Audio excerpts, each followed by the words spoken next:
Connecticut CASA stepping up in big ways across our state to support young people in some incredibly challenging times in their lives. We started the conversation last hour talking about a grant program with FOX61. We are celebrating this organization, one among many, throughout the year as we give out some tens of thousands of dollars. We asked these guys to stick around because this is just such an important conversation. Josiah Brown, you, the executive director.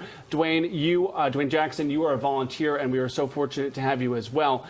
In this last hour, 7 o'clock, we talked about the work that you're doing, but remind folks, if they're just joining us in the 8 o'clock hour, who are you and what are you all about? So CASA stands for Court-Appointed Special Advocates for Children in the Child Welfare System, both in foster care and protective supervision cases. And our volunteers, as part of this proven national network, help advance the best interests of children by informing judges periodically and by getting to know the children, their family situations, their social workers, lawyers, educators, and so on. So our goal as an organization here at FOX61 is to not only introduce folks to organizations like yours, but really to empower people to get involved if they so choose. Talk about the profile of a volunteer. If somebody is at home saying, hey, it sounds like they're doing great work, I don't know if it's right for me.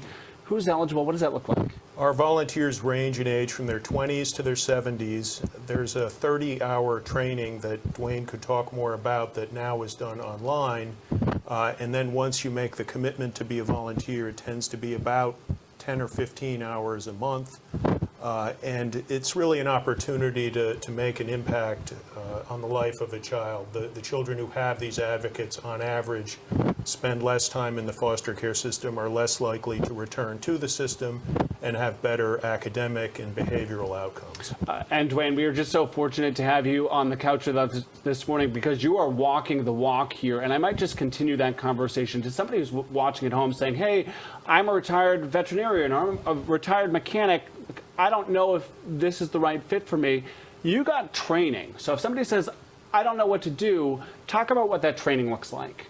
Well, the training, as Josiah mentioned, Keith, is comprehensive. It involves 30 hours of instruction.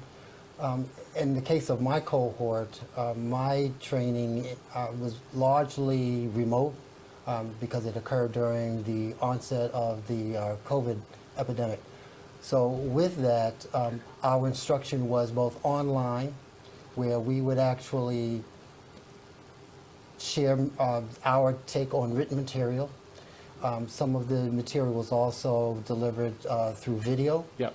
And then we would go offline and in our own time do exercises, complete exercises, and when we would come back and then share our take on what the instruction was all about. Wow. It sounds like it's doable. It sounds like they'll walk you through it step by step. We want to thank you for the work that you're doing, and we also want to, and you as well. We do want to point out, we asked these guys to stay for 3 segments because we do have a very big announcement coming up in our 9 o'clock hour. FOX61's general manager will join us as well. You do not want to miss it. Thank you for the work you're doing. Tim and Erica, these are men and women who are just stepping up in a way that is tangibly changing the lives of young people right here in Connecticut. It is incredible to see.